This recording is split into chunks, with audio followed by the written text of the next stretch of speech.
Welcome to the reading of And Then There Were None by Agatha Christie, also published as 10 Little Indians. Chapter 1, Section 2.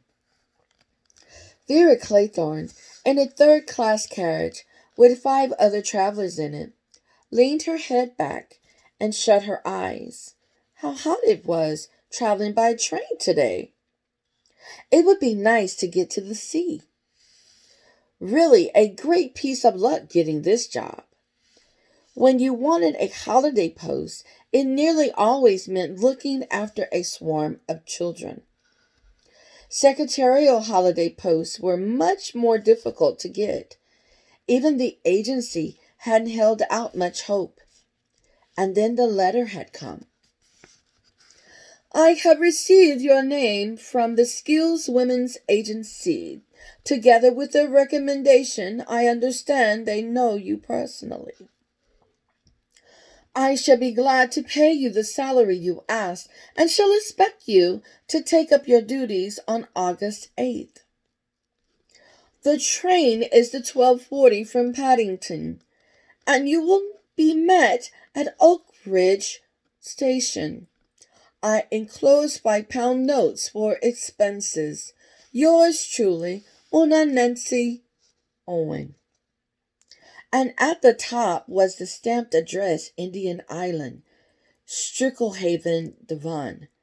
Indian Island? Why, there had been nothing else in the papers lately. All sorts of hints and interesting rumors, though probably that was mostly untrue.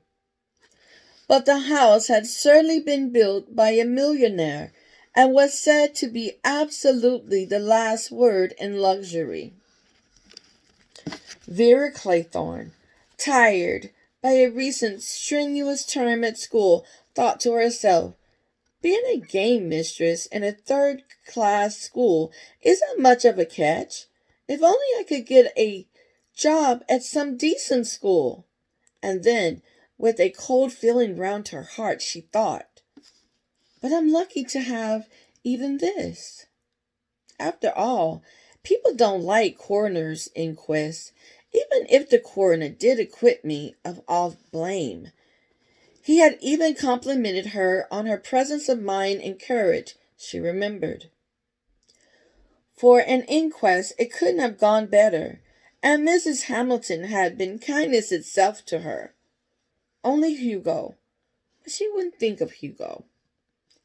Suddenly, in spite of the heat, in the carriage she shivered and wished she wasn't going to the sea. A picture rose clearly before her mind.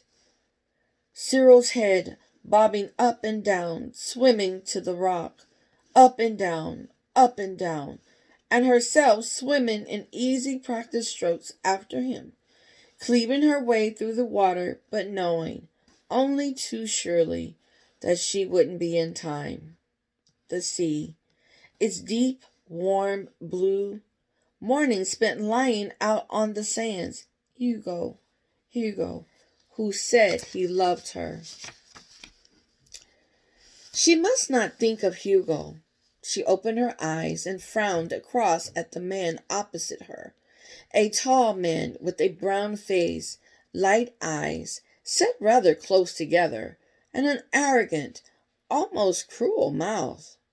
She thought to herself, I bet he's been to some interesting parts of the world and seen some interesting things.